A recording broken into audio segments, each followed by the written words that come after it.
Welcome to tonight's meeting of the Village of Fredonia Board of Trustees, regular meeting, 911 Church Street in Fredonia, New York, 14063, on this July 21st, 2025. Mayor Mike Ferguson, I call this meeting to order.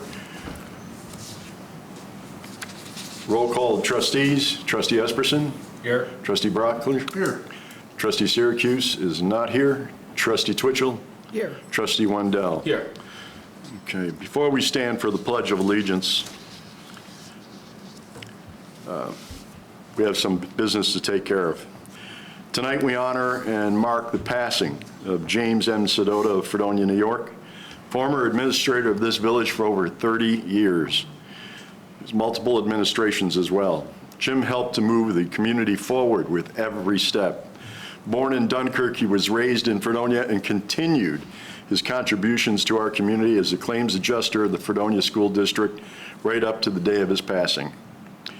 A man who loved golf and called Vineyard Golf Club his home course, he could be found helping many charitable efforts, continuing his desire to see Fredonia grow. He's a man willing to help anyone, who asked and offered financial advice to so many, including this current administration. We salute him for his passion of family, friends, God, and his community.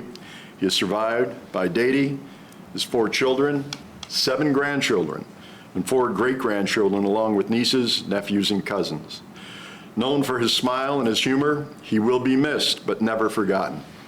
Thank you, Jim Sedota, and thank you to his family for letting us share his knowledge and his life. We are all better for knowing him. Please stand for Pledge of Allegiance.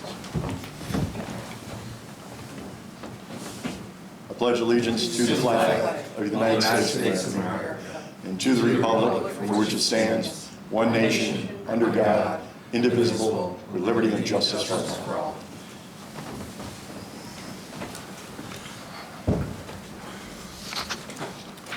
Approval of minutes. Whereas members of this board have read the official minutes of the Board of Trustees regular meeting of July 7th, 2025, and be it resolved that the board hereby approves the minutes as entered into the official minutes, and be it further resolved that the reading of the minutes be dispensed with. Second. Trustee Esperson. Aye. Trustee Brockler. Aye. Trustee Twitchell. Aye. Trustee Wendell. Aye. This portion of the meeting is for, what? Honk. I'm sorry. Honk online. Oh, that's right. Let's see if they're online. Chip, do we have them online tonight?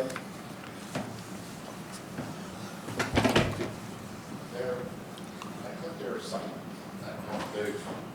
I don't know if I've never done this. Okay. Try it again and see.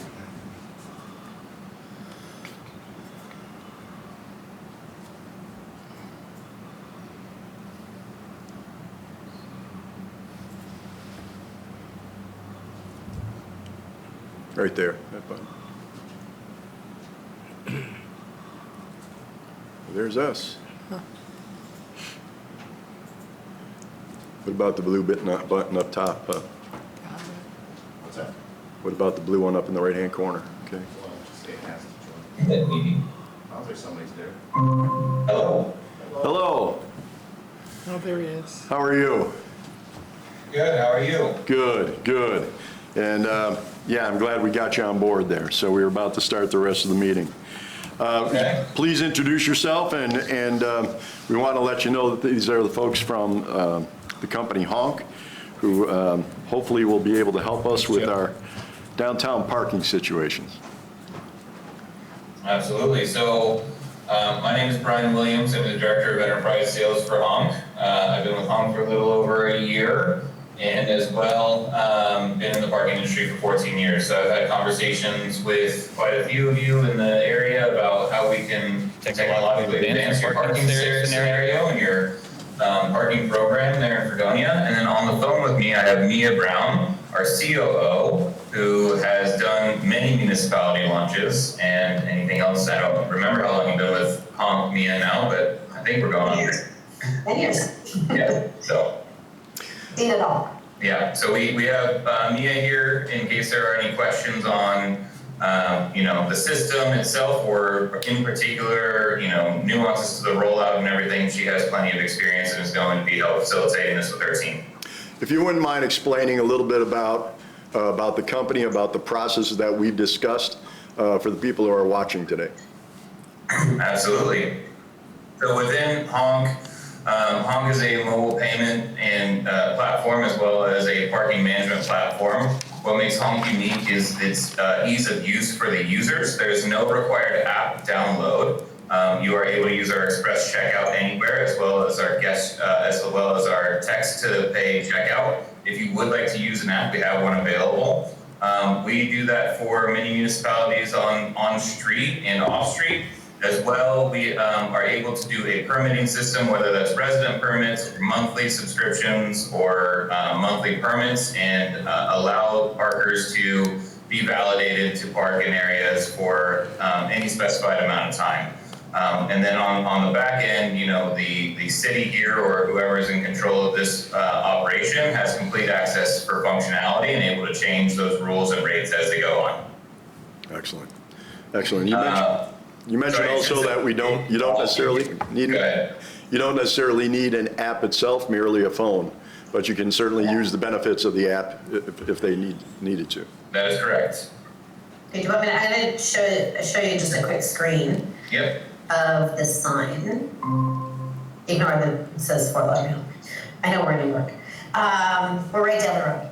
I'm in Toronto, so There you we're go. just across the lake and over one. So this is an example of one of our signs that we would put out either on street or in off-street lots that have this particular sign, and they can be completely customized to the city or the town, but they typically will have a QR code that leads directly to a guest checkout feature. If you guys can see that there, as well as if people are skittish about QR codes, which is perfectly fine, or you want to add the added convenience of text to pay, folks can text a number like the zone ID to a short code, and they receive instantaneously a link that leads them to the guest checkout version. As well as if folks have downloaded the app and registered, they can also find the zone anywhere on a map within the app itself and purchase from there. And then they can keep as many license plates as they like, or they can keep as many payment methods as they like listed in the app. But as a guest checkout, it's really simple. They scan the QR code or use the text to pay, enter their plate number. There's no registration involved. They pick the amount of time that they're staying. All of the charges are listed here. They can pay with Apple Pay or Google Pay in one click on the same screen, and then receive their receipt immediately on screen. As well, it can be emailed to them if they choose to enter their email address, and they can add their phone number at the end if they want to get a reminder in order to add time or that their time is about to expire. So you can do that if we were in a meeting tonight and the meeting went a little long, you would notify the phone that they could refill and do that right on their phone without having to leave the building. Exactly. Okay. And this would also replace the meters that we currently use, and many of which don't work anymore, tend to freeze up during the winter because of the cold weather. So definitely an advantage.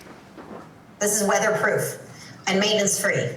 So there's no collecting coins. There's no, bagging old meters. You can update and change the hourly rates as you see fit whenever you want to, or if for some reason, I don't know, there's construction on a certain block for a couple months, you're able to shut that zone down or those spots down if you like, and actually put a message if there's no parking. I don't know, for some festival or something in the summer for a weekend, you can add event rates and set them up well in advance, and then they take over for the regular rates when they're ready to go. So nobody's scrambling behind the scenes to add rates at midnight on a Thursday or a Friday, and they'll just supersede all your regular rates and they'll turn off when you tell them to turn off. Excellent. It's really a set it and forget it type of system. And our bill becomes based on how much we use, how many zones we have, that type of thing? So in other words, what we would pay on a monthly basis? Yeah. Hey, Brian, you can talk to what. Absolutely. So we do charge a software fee each month, and with that, it is a subscription. It is not access to use a certain version of our system. So you're always getting the updated version of our system as you pay for the locations that you're using. Within that, we charge a transaction fee that is usually charged to the consumer. It can also be charged to the operator if they see fit, but is a minimum of 45 cents up to 5% of the transaction. And then we do have a credit card fee charge, which is 2.9 plus 30 cents a transaction. Again, can be passed on or absorbed by the operator. So we make it fairly cheap to the operator in order to set this up and get running. And then as far as the fee structured, that can be either passed on or absorbed by the operator or the city in this case. So what we're looking at is the actual face of the app itself. If they were using the app, you already showed us what the sign would look like if they wanted to use the QR code. But so it looks like it's fairly easy to use. Also saves manpower from having, police can focus on other things besides just making sure that the meters are all working. That's right. How does somebody know when their time is expired? Depends on the route that they've taken to make their purchase, but with the guest checkout, they will receive a text message, an SMS text message when there's 15 minutes remaining on their time, as long as they've given us their phone number down here under expiry notification. So they'll get a text message when there's 15 minutes remaining on their time, and then they'll get another with a link to add time if it's appropriate, if it's allowed in the zone. And then there's another SMS 15 minutes later when the time has expired, just to let them know that it has expired. And they could be subject to a ticket or a fine or whatever if they leave their car there. If they've purchased in the app, that's usually an in-app notification that comes as opposed to a text message, but it's the same thing. It's 15 minutes with a link to top up if it's appropriate, as well as the expiry notification. So I guess the big question is, the police will still hand out tickets if things are expired. How do the police know when there's an expired spot? And you already explained that the person responsible for paying that spot will know that maybe the time is up. Gee, I can push a couple of buttons and put a couple of quarters back in there, or whatever it is, and keep it going. But how do the police know when one of those spots have run out of time and need to be ticketed? Great question. So the police or the bylaw officers or whoever's actually enforcing will have our free app on their phone. It's either a mobile web page or an app on Android, depending on whether or not they have Apple or Android devices. But it will always list the zone, depending on if we decide to sort of separate the parking zones into like separate city blocks or off-street versus on-street, anything like that. It'll have it listed here, and they'll be able to just jump into the location that they're standing in, and they will see a list of the plates that have paid with the start time and end time. So they don't get any other information. They don't need to know how much someone paid or who they are. We make this super simple and very lightweight. All they need to do is, like, let's say they're checking the street, and they see a car ABC 123 and they want to know if they've paid. All they need to do is start filtering for ABC, and they're coming up. If they come up empty-handed, give them a ticket or double check, whatever you need to do. This is totally real time. So when you make a purchase, the information will show up here, and as well, they are able to see in this list. The red items are plates that have recently expired within the last 24 hours. So they can make a judgment call if they like, or go by your business rules to decide whether or not, like if you have maybe you have a 10-minute grace period. So they can see that if they're walking up at 6:59 or 7:01 and it just expired at 7 o'clock, maybe they're going to wait 5 minutes before they write a ticket, or maybe not. Who knows? Totally up to you guys. But you have the ability to see and to filter by license plate who the compliant vehicles are, as well as the recently expired vehicles. Thank you. Before I turn it over to the rest of the board, I'm kind of hogging the questions here. Can you tell us some of the similar sized communities and some of the bigger communities that you're in? Because that's how we sort of found out about you. Sorry, I missed that. Yeah, different communities are I had a hard time hearing you on that one. Yeah, different communities that are similar size to us and communities that you're in around Western New York or Southern Ontario, because I know that's how we found out about you. So if you could share some of those communities with us. Sure. Well, we're in terms of municipalities, we are right across the 401 corridor all the way through Niagara, basically right up to your doorstep. We're talking about Windsor at the moment, but we're in the city of Niagara Falls, the town of Niagara on the Lake,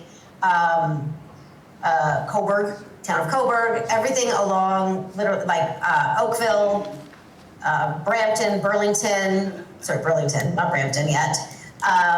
But then on the US side, we're in the town of Port Jefferson, New York, as well as Beaumont, New York, which is, they're both on Long Island. We're at Penn State, which is not too far. But that's it in terms of municipalities. But the municipalities that we have on the Canadian side are far more robust, which you will be all very familiar with. All the way literally from Oakville all the way down to Niagara on the Lake, we are in every municipality. Board, So the nice thing is about that is that it's, the app tends to be very popular for regular users. So when somebody actually has the app on their phone, I'll show you here the difference between if they are a visitor and they don't have the app on their phone, no problem. They can scan the QR code or use the text to pay option.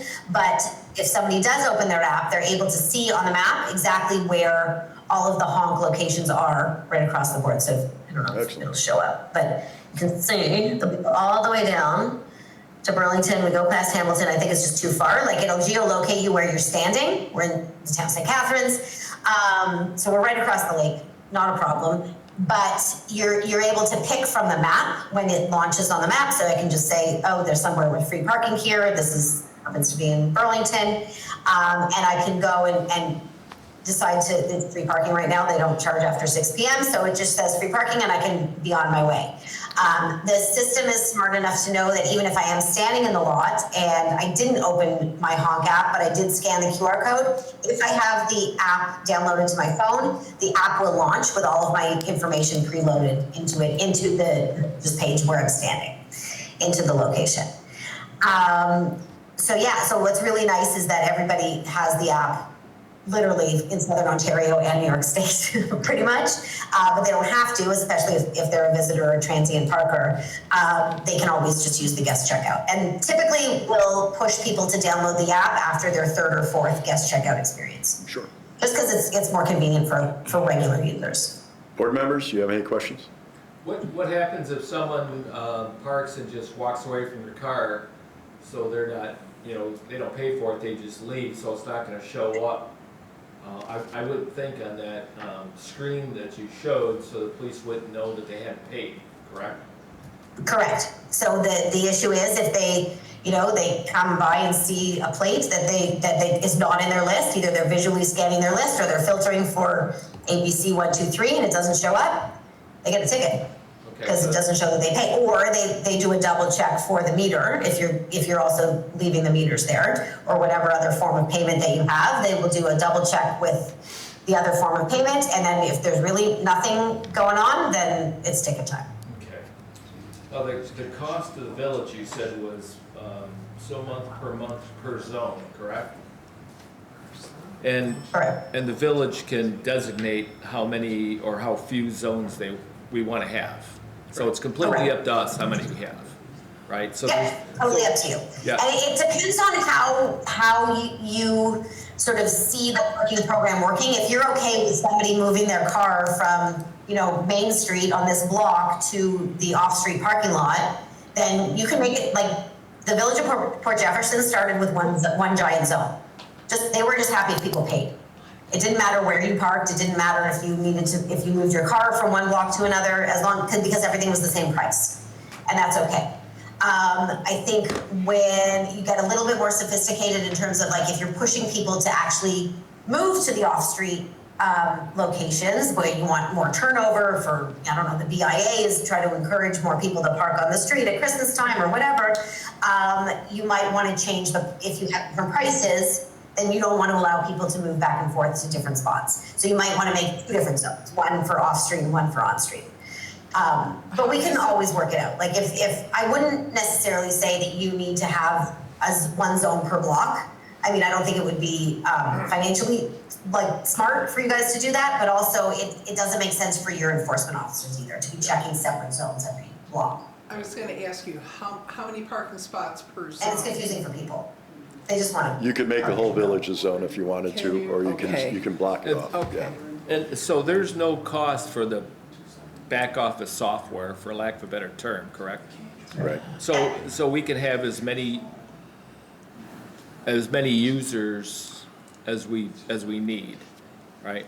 Oh, Okay. for the back office, absolutely. Yeah. This is a version of the dashboard that you will get. It comes with all of the reporting that you would ever need. All of this is your information so that you can manage it as you see fit. We provide you with, there hasn't been a lot, this is like a demo account, so there's not a lot in here, but there's a daily snapshot of what's come in, and you can see exactly what's happened in the day, the number of transactions, the dollar volume, the average transaction size. You can change the date range and the time frame to whatever you need. We also show you exactly where people parked and using which kind of sort of sales channel, or how many people parked using the guest checkout versus the app.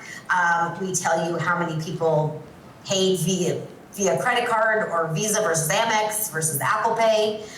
You can shut those down in terms of different views that you like, and then we typically list, this is the sort of very high level reporting that we can do, but we list the top, I think 10 or 20 locations, if you have that many, in your list, in terms of the time frame that you're looking at here. So like you can go all the way back to last year or 2 years, but then we get very granular under the finances section. You can see every individual transaction. You can also search for individual transactions here. So if somebody, I don't know, let's say got a ticket but I paid on honk, and you need to go and verify that they actually paid on honk, and maybe the ticket was given an error, maybe it wasn't, who knows, but they can give you, you can search by their license plate, search by their email address if they provided it, or the transaction ID that they get in their receipt, and you can search by partial license plate. You can typically search by make and model of the car, but we don't collect that very often, so I would stick to plate number or phone number or email address, and then it will come up with all of the uses. Let's say we just want to search for car ABC 123, all of the times that ABC 123 has been used in your locations, and the user associated with it, and you can see, you'll be able to see the individual transaction that happened with the unique invoice number. We always have like the name of the rate, the price that the person paid, the time that they made their payment, the start and end time of the session, so you can actually look at it against the ticket, let's say, if there's a ticket dispute. Everything is here for you to manage. It's all at your fingertips, and it's all in real time. So it's like there's never a time that this goes down, ever. Like I can't even remember in my 10 years, knock on wood, we have very little downtime, and everything shows up within 20 to 30 seconds of making a purchase. Then how often would the village be paid? That's, you can either be paid weekly, if you're on our merchant account, we're pulling all of the money in through us and then dispersing it to you, distributing it to you. We'll pull our fees off and then distribute the net proceeds. You can either be paid weekly, which is you're paid on the Friday, which takes over from you get paid for the revenue from Monday morning through Sunday night. At midnight, you get paid on the following Friday, or you can do it monthly, which I think is cleaner a little bit. But if you're on a monthly system, you get paid on the 15th of the month after the complete month. So July's revenue would be deposited in your bank account August 15th. Thank you. Any other questions, board? All of this is downloadable as a CSV for you. So you can always under the finance section, see every individual transaction that led to this deposit, and you can reconcile all of it at the touch of a button. So you can see, here is the list of like the two, transactions that have happened. Let's do this. Today in this location. One was a refund. You can also refund from here if you have the right credentials. We have different permissions that we can give to your staff and that you can give to your staff to be able to either refund or see the finances or not. But this was just a test purchase and then a refund. But all of these transactions lead into the monthly statement. That is all listed here, and there's a bunch of different sections in the statement that shows the total sort of sales summary, what happened in the month, the number of times people made a purchase, and then there's the fees summary where we take all the fees off. We take the fees off of the net sales, and then it leads into the total amount that's deposited. Okay. Paul, you had a question? Two quick questions for you. The first is, I'm assuming that the existing parking meter gets pulled out of its current location. What replaces it? What does it look like? She just showed it to us. It's a good question. We've converted parking meters into signs before. You can also drop a pole into the location or just add a sign. We have a lot of signs that go up that are just on like light standards and stuff.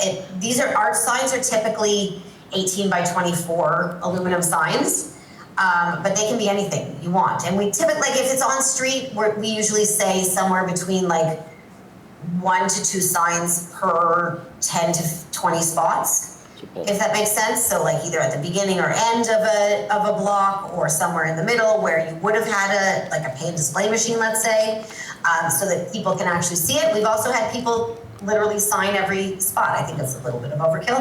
And we can make these look however you like. They can go in with your wayfinding sign. They can have the village logo on it. That can be your colors. Anything you want to see on the sign is perfectly fine. We can have the smaller 11 by, I guess, what is it, 11 by 18? Type of signs that are closer to, people's eye level, if you're okay to sink a post every few spots. We work with your infrastructure. We'll let you take the lead on signage. Great. Second question is, you mentioned $2.99 per credit card fee per transaction. Is that right? The cost to using a credit card would be $2.99. That was 30 cents per credit card per transaction, 2.9% of the total. Percent, not Oh, $2. percent, okay. Yeah. I misunderstood. Okay, thank you. Correct. So if there's no more The credit questions? card is 2.9% plus 30 cents, yeah. Okay. There's no more questions. We want to thank you for being here tonight, and thank you for your time. And we're glad we were able to figure out the science of Google Meet. But we'll be getting in contact with you shortly. Anytime. Thank you. Have a great night. Thank you. Thank you all. Thank you. Thank you, take care. It would come out of the consumer, but Okay. it sets a minimum floor of 75 cents through a transaction that's actually moving that. This portion of the meeting is for public comment. Any member of the public wishing to speak, once recognized, shall be standing at the microphone. State your name. Speakers will be allowed 3 minutes of speaking for themselves, 5 minutes of speaking on behalf of a legitimate group. We ask speakers to refrain from remarks that are in poor taste, slanderous to individuals, or not germane to any action taken or contemplated by the board. We have 3 speakers tonight. Our first one is Andrew Ludwig. As the mayor stated, my name is Andrew Ludwig. I'm speaking on behalf of a group, so I would like 5 minutes, please. What would that group be? The group would be Save Our Reservoir. Okay. You ready? At the last village board meeting that I attended, there was much talk about listening to experts. Well, I've been listening to experts with regard to Fredonia water for quite some time now, and here's a recap of what I have heard. In 2016, village taxpayers paid for an expert study by O'Brien and Gear under the Landis administration. The experts presenting this study determined that upgrading the village's reservoir dam and water treatment was the least expensive option for Fredonia water. I believe that had Landis been re-elected, grants would have been found, the upgrades would have been made, and I would not be here tonight addressing this board. Landis was not re-elected, as we all know, and the subsequent administration did nothing to address village water until their 4-year term was almost finished. What that administration did do was to pay an additional $140,000 to fund another study. This study was done by the Labella experts. I attended the presentation for this study.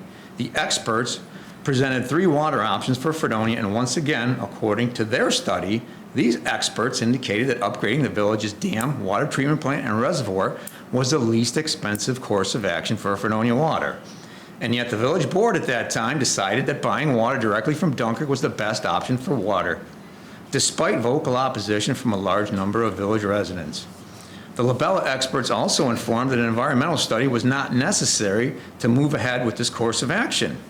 A judicial expert determined that a seeker was in fact necessary, and this stopped the board from moving forward with their plan to buy water directly from Dunkirk. Next, the village board had experts from SUNY Fredonia report out to the public in a presentation highlighting the deficiencies of Fredonia's water system. These experts provided no cost analysis regarding resolving Fredonia's water issues. During the question and answer portion of the experts' presentation, difficult questions were filtered, and much of the presentation was conjecture and speculation. Just recently, the county paid the Labella experts to conduct yet another study with the outcome predetermined that Fredonia should buy water from the North County Water District. The experts did not include in their study any grant possibilities, nor did they include the loss of Fredonia water revenue or the need to dredge the reservoir or the cost to do so. Oddly enough, one Labella expert begrudgingly admitted to me that their study as presented showed that upgrading the water treatment plant, dam, and reservoir was the least expensive option for Fredonia water. But not surprisingly, the Labella experts did what they were paid to do, and they recommended that the village buy water from the North County Water District. In their presentation, the Labella experts listed all the possible grants available for the 3 presented options for Fredonia water. No grants were mentioned in their second presentation, but the experts never said that grant money would not be awarded unless an intermunicipal project was proposed, as stated by the mayor and a couple of trustees. The experts also did not say that Fredonia's dam was in imminent danger of bursting and causing a catastrophic Texas-like flood. But even if the dam is in dangerous condition, it will have to be fixed no matter what direction the board decides to take with regards to village water. If the cost to the repairing the dam must be incurred regardless, then why not just upgrade the water treatment plant as well? The village's legal expert differed in opinion with another expert, the former village attorney, about who the lead agency should be with regard to the plan to buy water from the North County Water District.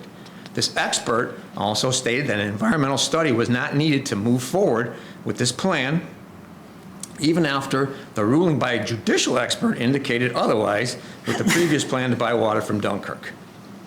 Now I want to talk about the county's experts who implemented the water connections between the North County Water District and the village. The experts seems that they did not check to see if the two systems were compatible in terms of water pressure, water flow, and water quality. Now the interconnections sit in an inoperable fashion. Our county taxpayer dollars paid for these water interconnections. How much did they cost us, and who's responsible for these connections being inoperable? These same experts also drew up an emergency water use contract, but did not define what a water emergency is. So we now have experts disputing whether or not a boil water order is a water emergency. This board has an obligation to village taxpayers and water customers to determine if the interconnections in the water contract entered into with the North County Water District, if done correctly, would have prevented past boil orders, and if the connections are made operational, could they then prevent future boil water orders? During my lengthy career as an administrator and even in my personal life, I've had to listen to many experts, and here's what I've found. Experts often differ in opinions. Experts aren't always correct, and experts can be dishonest. Experts rarely take responsibility for their mistakes unless they're forced to do so. Yes, we need to listen to experts, but we also need to ask intelligent and probing questions, and we need to hold experts accountable when they are incorrect. If that necessitates legal action through an impartial judicial expert, then so be it. Thank you. James Linden. Good evening, James Linden. I, too, actually am going to speak a little bit about the interconnections, the intermunicipal connections that the village has. We do have 3, but the 2 that I'm concerned with particularly is with the North County Water District. Now, County Executive, P.J. Wendell, said that there was a misplacing of blame for the emergency boil water order. Well, and the County Department of Health says that a boil water isn't an emergency. But our head of our emergency management team of the village, the fire chief, actually did call for an emergency. So was it emergency or was it not? Of course it was, for whatever reason. It became an emergency. But, as Andy stated, those connections with the North County Water District It only works one way. It's contracted to work two directions for the benefit of both the North County Water District and the Village of Fredonia. It does not function in that manner. And as Andy had also said, that these were paid for apparently with taxpayer dollars, not water district dollars, because they borrowed billions of dollars, more than $5 million, that is, to my knowledge, has not been paid back yet. And it was ordered to by the state comptroller. So our money sits out there for the expansion of the North County Water District, but we don't have the use of it. Now, it's interesting that the North County Water District wants us to purchase water from them. But you would think that actually, that those interconnections, with all three of those interconnections, municipal interconnections, that they would just be willing to allow us to use it at will if they want to sell us water. Why has it got to be actually an emergency? What if we needed just for some repairs? Or that's a non-emergency, but we could utilize it for some reason, and we wanted to pay for that water. Wouldn't they just be willing to help us? Doesn't that just make sense that they'd be willing to help us? We're a village within their county. Why does it even have to be an emergency to the level that they're claiming? That makes no sense whatsoever. But that doesn't happen either. But to this date, what I do know is that the contracted intermunicipal connections on Route 20 don't function to help Fredonia in any way for any reason. And it is the mayor's obligation to make sure that contracts that were approved by this board are maintained and functional for every extent of the contract. And that's not been done. Thank you. Mark Turchell.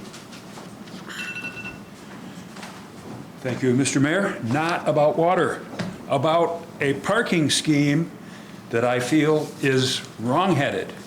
My wife and I had the occasion to visit the city of Buffalo to attend a scheduled event at a specific time.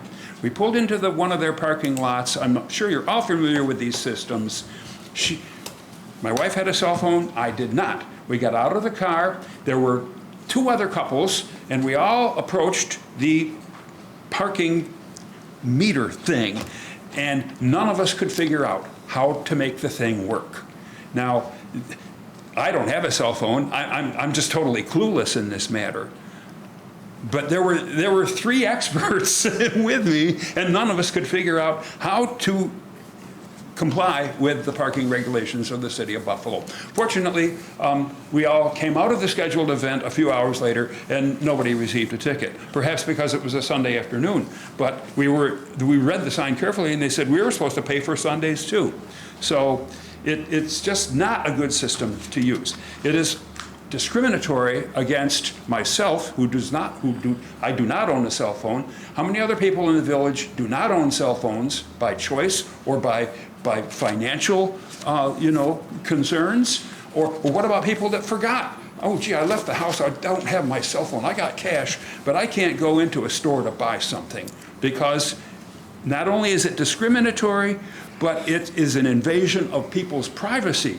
There is just too much information being scattered about by this program. I mean, I don't appreciate the fact that the police can know where I am. I have no illusions about privacy. I'm on the internet all the time. I know that I have no expectation. But on the other hand, I don't expect to be tracked down by an internet program such as this. So that's my rant for the evening. Thank you. Thank you. That ends tonight's public portion. One. I have one. I have a letter.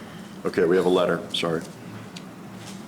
Dear Mayor and board members, I noticed that regular village board meetings are now scheduled for 6 p.m. Although the open meetings law does not state the time for a public meeting, using 6 p.m. as the start of a meeting is most inconvenient to village residents.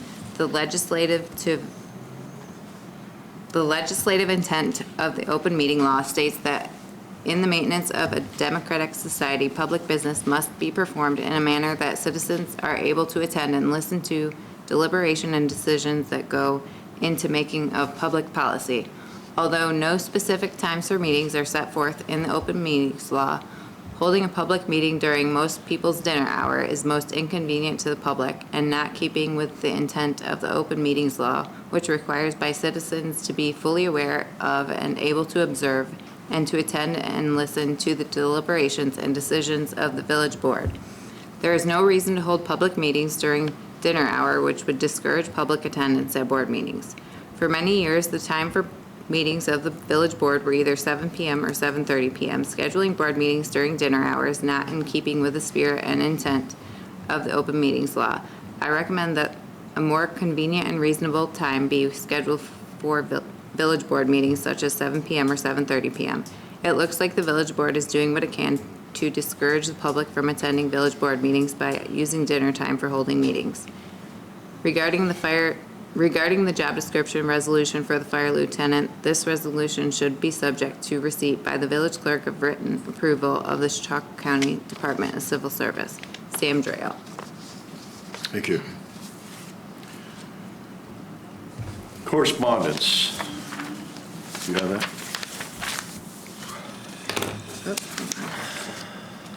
Correspondence dated July 7th, 2025 was received from Fire Chief Joshua Myers requesting Steve Zentz be removed from the active role of the volunteer fire department. Be resolved that the name Steve Zentz be removed from the active role of the Fredonia Volunteer Fire Department Incorporated. Second. Trustee Wendell? Aye. Trustee Brockler? Aye. Trustee Esperson? Aye. Trustee Twitchell? Aye. Correspondence dated July 7th, 2025 was received from Fire Chief Joshua Myers requesting names be added to the active role of the volunteer fire department. Be it resolved that the name Tina Ruiz Leon and Chad Agel be added to the active role of the Fredonia Volunteer Fire Department Incorporated. Second. Trustee Wendell? Aye. Trustee Brockler? Aye. Trustee Twitchell? Aye. Trustee Esperson? Aye. Correspondence dated July 7th, 2025 was received from Fire Chief Joshua Myers requesting John Maggio be transferred from the active role of the volunteer fire department to the honor roll. Be resolved that John Maggio be transferred to the honor roll of the Fredonia Volunteer Fire Department Incorporated.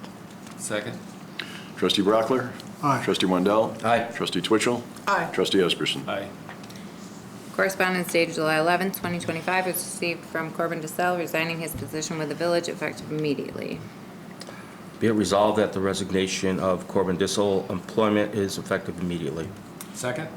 Trustee Brockler? Aye. Trustee Twitchell? Aye. Trustee Wendell? Aye. Trustee Esperson? Aye. Correspondence dated July 13th, 2025 was received from Fire Chief Joshua Myers removing Adam Aarons as an employee from the Fredonia Fire Department effective immediately. Be it resolved that Adam Aarons is to be removed as full-time firefighter with the Village of Fredonia effective immediately. Second. Trustee Brockler? Aye. Trustee Twitchell? Aye. Trustee Wendell? Aye. Trustee Esperson? Aye. Thank you. One more. Yep. Correspondence dated June 18th, 2025 was received from Robert Heel, SLA Solutions, requesting a 30-day advance notice to serve liquor, wine, beer, and cider in a tavern establishment located at 26 Water Street under the applicant's name of Raven and Thorn LLC. Be it resolved that the 30-day advance notice to serve liquor, wine, beer, and cider in a tavern establishment located at 26 Water Street under the name of Raven and Thorn LLC if approved. Second. Trustee Wendell? Aye. Trustee Twitchell? Aye. Trustee Brockler? Aye. Trustee Esperson? Aye. So, That's it. thank you. Mayor's report.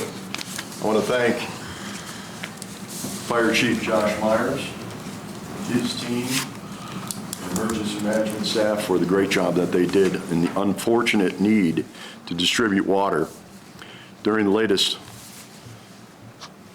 boil water order. I want to thank trustees Esperson, Brockler, and Wendell for donating their time. I'd like to thank my wife Diane for joining us as we attended all but one of those water distributions. We want to thank the folks at Wegmans, Tops, Home Depot, and others for the thousands and thousands of packages of water.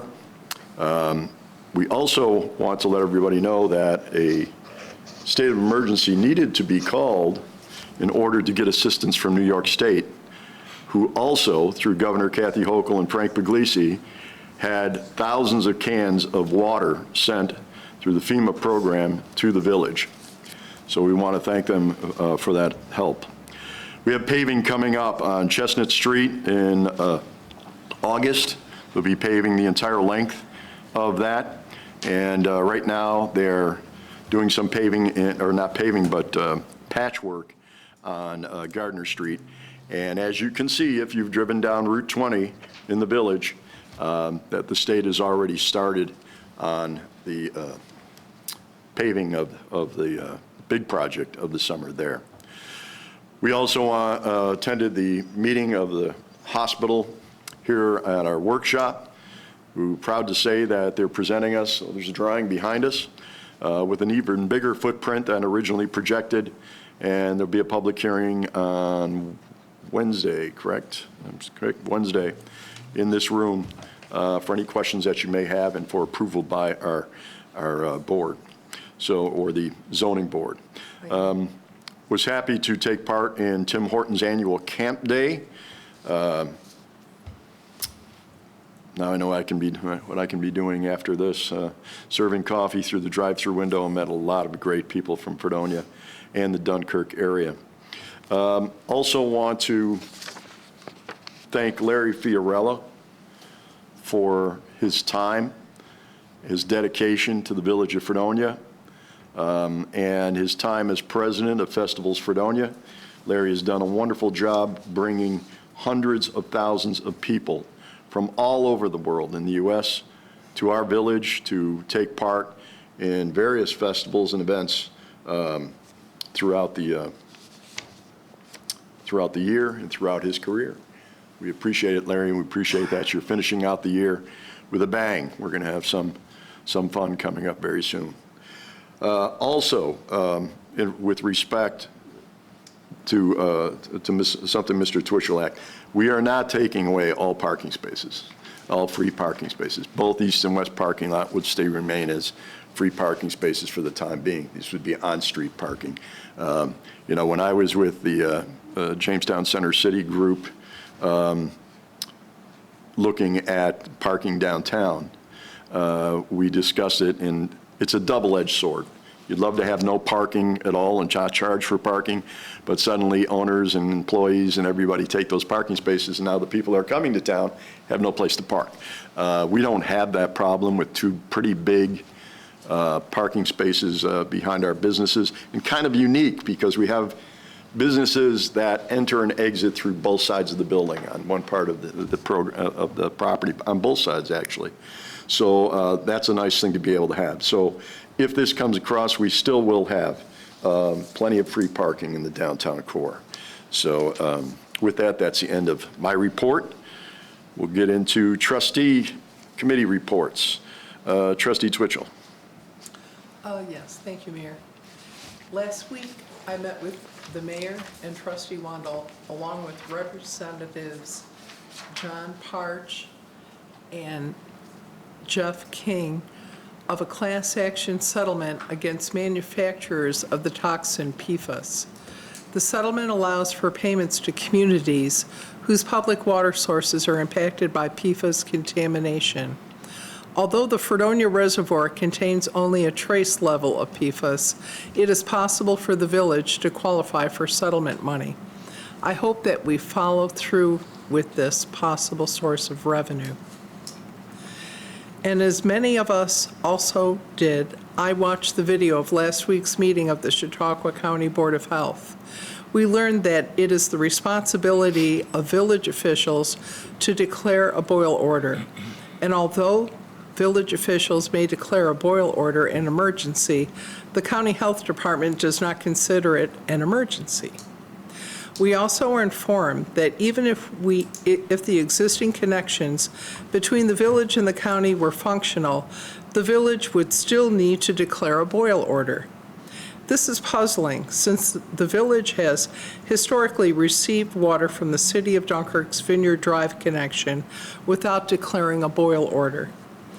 I was asked to consider withdrawing the resolution to enforce emergency water contract this evening between the village and the county. For the following three reasons, I refuse to withdraw the resolution. 1, the contract states that the village shall receive potable water in the event of an emergency. The need to boil that water, regardless, would require a 3-day boil order to allow testing to make sure the transfer of water sources is safe for Fredonia customers. A 3-day boil order is better than a recent week-long boil order. 2, since the county has experienced 9 boil orders in the past 8 years to the village's 8 boil orders in the same time period, it is likely that the village can entirely avoid boil orders, only their duration if the connections were functional as the contract demands.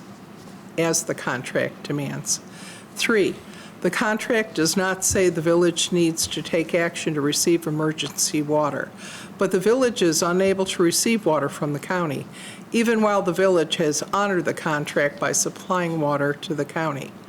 And we did this by supplying water to Sheridan when they put up their new water tank. If the contract is unenforceable, it should be rewritten to reflect the truth of our inability to secure a source of emergency water and our honest efforts to help other communities with their water needs. And that's all I have for tonight, Mayor. Thank you. Trustee Wandell? Thank you, Mayor. On July 16th, I met with Siemens rep, as Trustee Twitchell has just recently spoken of. Siemens representative John Parsich and attorney Jeremiah King regarding a federal lawsuit of the EPA versus 2 large chemical companies, DuPont and 3M, regarding PFAS, forever chemicals in our water system. Lawsuit is providing distributed money to various municipalities who have applied. We have an opportunity to apply to phase 2 of this process. They will present, these 2 gentlemen will present at our next workshop next Wednesday, basically what we were presented with at our meeting. Secondly, on Tuesday, June 15th, I met with, via Zoom with the mayor, Trustee Esperson, the County Department of Health, and Labella Engineers to discuss planning strategies to best implement the upcoming chlorinator project for the existing water treatment plant. Many ideas were discussed, and currently we are exploring for the best approach for where to store the sodium hypochlorite, totes, or tanks. Most likely a discussion will be resuming this week to follow up on that. Lastly, I will be working with the water treatment plant supervisor to review all operational policies and processes at the plant. This includes SOPs, standard operating procedures, recording systems, safety procedures, and response procedures if an event occurs. This endeavor has a high-level focus. That's it. Thank you. Trustee Esperson? The only thing I have is that the mayor and I have met with officials from the town of Pomfret Municipal Solutions to look at areas that we can share services, consider consolidation of departments, or however we can work together to positively impact the budget. And I'm going to have to say that I find it humorous that, you know, when there's a study that has a predetermined outcome is when it doesn't line up with your beliefs. But if it lines up with your beliefs and it's not predetermined, then let's remember that every study is paid for by somebody. Nobody does a study for nothing, right? So every study has to have some outcome, and that's really all I have. Thank you. Trustee Brockman? Nothing at this time. Okay, thank you. Treasurer's report. It's been a pretty sizable report today. So I have the end of the fiscal year 24-25. For the year-end revenue, $7,288,884. Expenses, $7,513,561, for a net income of negative $224,677. leaving our fund balance at negative $362,626 for the general fund. Water fund revenue for the year is $2,111,147. Expenses, $1,858,342 for a net income of $252,806, leaving the fund balance for the water fund at $864,697.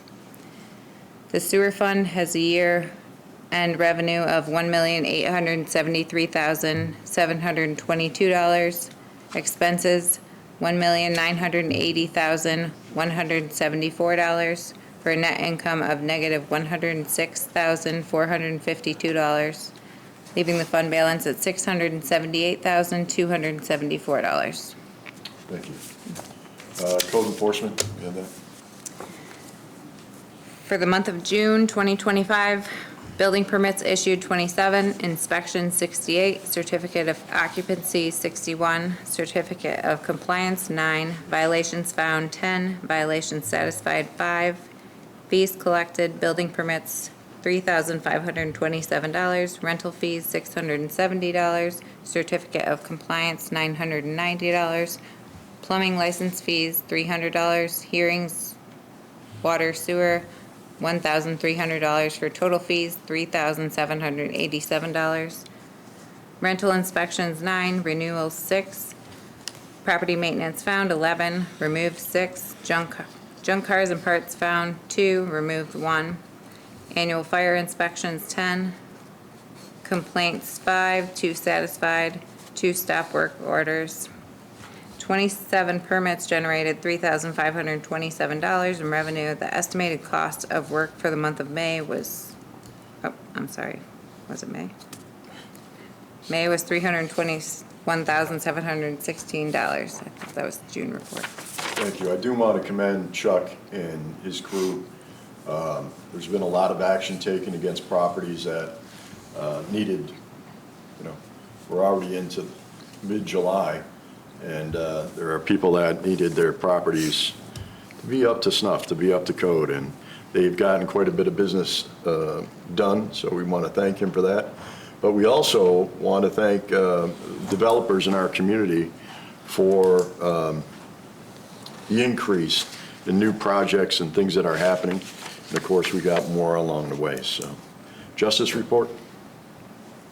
For the month of June 2025, total number of cases closed 178, vehicle and traffic 120, criminal cases 45, village ordinances 10, civil cases 2, ABC laws 1, total fines and surcharges $7,157, parking ticket fines $1,848 for a total of $9,005.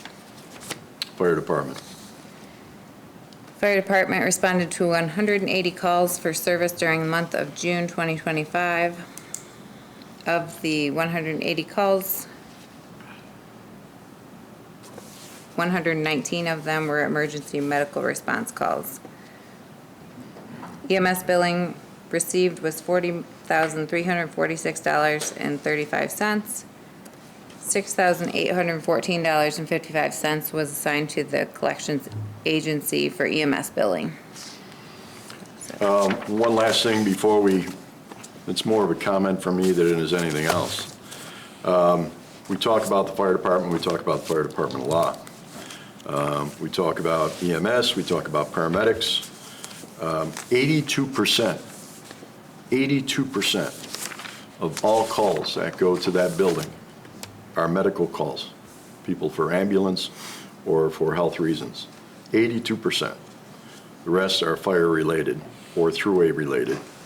And let me explain, I spoke to the chief about this and others. We get the question is why Fredonia is the one who responds to the throughway. By state law, the community that is served by that fire department that has the longest stretch of the throughway going past it or through it is the one responsible for it. So while it looks like it's going through city of Dunkirk, town of Dunkirk, actually, when you include that, not only Fredonia serves the village of Fredonia, we also serve the town of Pomfret. When you look at the border lines, That is why the Village of Fredonia Fire Department is the first to respond to accidents in that area. Resolutions. Be it resolved that the regular and overtime payrolls of the various village departments and bills approved by the Finance Committee set forth in abstract 767 through 770 are hereby approved and directed, paid, and available in the village clerk's office, 911 Church Street, Fredonia, New York. Second. Trustee Esperson. Aye. Trustee Wendell. Aye. Trustee Twitchell. Aye. Trustee Brockler. Aye. Be it resolved that the fire chief or fire lieutenant job description currently states the position can be held by an emergency medical technician, whereas the job description should be amended to abide by the current contract to maintain the paramedic ratio on duty. Therefore, be it further resolved, the village board approves the amending of the fire lieutenant job description to change the requirement of EMT basic to paramedic. I would like to hold off on this until we get our new contract, so I'm not going to second it. I understand this can be modified when we get our new contract, so I'll second it. Okay. Trustee Wendell. Aye. Trustee Esperson. Aye. Trustee Brockler. Aye. Trustee Twitchell. Nay. With that, ladies and gentlemen, if the board has nothing else before. Whoa, Go ahead. whoa, whoa, Whoa, whoa, whoa, whoa. We have several more. There's several other. Oh, okay, it's not, I'm looking at the wrong thing, sorry. Oh, it's your turn. No, I didn't get a copy of this. Be it resolved that the training request of Louis Fred, Chief Operator at the Water Treatment Plant, as well as water operators Marcus Bentley and Jonah Brock, to attend the Chautauqua County Professional Water Operators Association, Sunset Bay, New York, on August 19th, 2025, is hereby approved at no cost to the village. Second? Trustee Brockler. Aye. Trustee Twitchell. Aye. Trustee Esperson. Aye. Trustee Wendell. Aye. Be it resolved that the training request of Alyssa Laveau, Treasurer, as well as Senior Account Clerk Kara McHale, and Clerk 2 Jennifer Marks McCula, to attend the Tri-State Sales Educational Technology Summit, Batavia, New York, on July 24th, 2025, is hereby approved at no cost to the village. Second? Trustee Wendell. Aye. Trustee Brockler. Aye. Trustee Twitchell. Aye. Trustee Esperson. Aye. Whereas a possible decision by this board to purchase all water from the county's water district or any other alternative to maintaining the village's water source will now provide relief from boil water orders for an unspecified time, perhaps more than 2 years in the future. And whereas the Village of Fredonia entered a formal contract with the Chautauqua County in 2020 for the provision of an emergency water supply intended to serve the village in cases of water system failure, contamination, or other emergencies, and whereas despite the contract being in place for 5 years, the county has failed to provide or maintain a functional emergency water supply connection to the village's system. And whereas over the past 30 months, the village has been subject to 6 separate boil water orders, each of which may have been preventable had the county fulfilled its contractual obligations. Whereas an effort to avoid previous boil order resulted in the county's failure to provide emergency water on request from the village. And whereas the failure of the county to meet its obligation presents a significant and continuing threat to the health and safety of both residents within the village and residents within each of its 8 water districts located outside of the village boundary, and businesses both inside the village and its water districts, all the above being dependent on the village as sole water provider. And whereas the village board has a fiduciary legal and ethical duty to safeguard the health and welfare of its residents and water customers, now therefore be it resolved by the Board of Trustees of the Village of Fredonia as follows. 1, the village formally finds the county in breach of contract for failure to provide a functioning emergency water supply system in accordance with the 2020 contract. 2, The village shall notify the county in writing of said breach and demand immediate compliance, establishment of emergency water supply capabilities. 3, the village authorizes the village attorney to prepare and, if necessary, to file a notice of claim and take appropriate legal steps, including but not limited to an Article 78 proceeding or breach of contract action. 4, the village shall notify the New York State Department of Health of potential public health risks caused by the county's failure.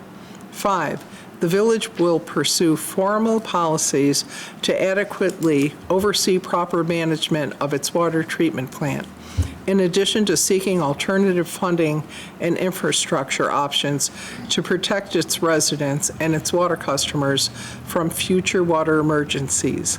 6, the village clerk is directed to publish this resolution on the village website and to file it with appropriate state agencies. Michelle, I see you don't have a sponsor for this. Yeah. You've given us quite a lot of supporting information, which I haven't really had time to look at. I'd like to ask that we table this until a future meeting so I can have a chance to read through this. And I would like to say something. I want to know, when you talk to our attorneys, if they thought this had any merit and if they had a chance to review the 2020 contract with the county that you reference in here. Specifically, paragraph 5 says, is mutually covenanted and agreed that the parties to this agreement shall not ever be held accountable or liable, nor shall be held or considered in breach for failure on its part to supply or transmit water for any reason pursuant to this agreement. Do I think that this contract needs to be redone? I absolutely do. Yes. But with that statement in there, I can't see our attorneys agreeing that this would have any merit, and it would be expensive for the village to proceed with a Article 78. But like Trustee Brockler said, after he reviews it, and we table it now and we bring it forward, we can have that discussion at that point. 2 things I'd like to bring up. Having done some research on this myself, in actuality, the village is in breach of some of these contracts, of which we have 5 contracts with the town of Pomfret to provide water. North end of the town, Route 60, Route 20, Berry Road, Chestnut, and Chautauqua, which was merged into the North End contract. With that agreement, yes, we agreed to have that. We never put in pressure valves at any of those points that were supposed to be put in when everything was installed. I believe you're correct in saying that. I've got them all right here. Well, I'd like to discuss that with you later because I really think you're misunderstanding that. I'd like to second tabling this. Okay. Okay. Trustee Esperson? Aye. Okay. Trustee Rockler? Aye. Trustee Wendell?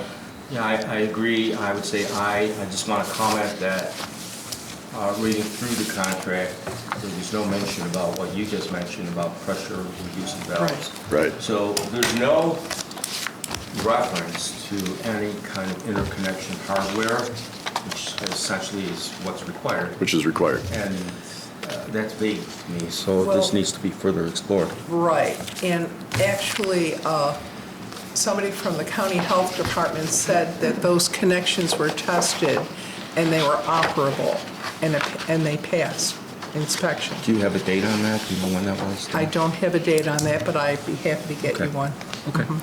I think all of us need to look into this Review further. this. Without a Yes. doubt. But I would also suggest we look at the reason why we have 5 contracts for We sharing have water. 8 water districts. Right, I know. And we've had those for quite some time. It would make sense to me to consolidate that as best we can if possible. They're all being paid for by the same organizations. With that, is there any reason to go into executive session at this time? If not, then I need a motion to end this session. I'll make that motion. I'll second it. Trustee Esperson? Aye. Trustee Brockler? Aye. Trustee Wendell? Aye. Trustee Twitchell? Aye.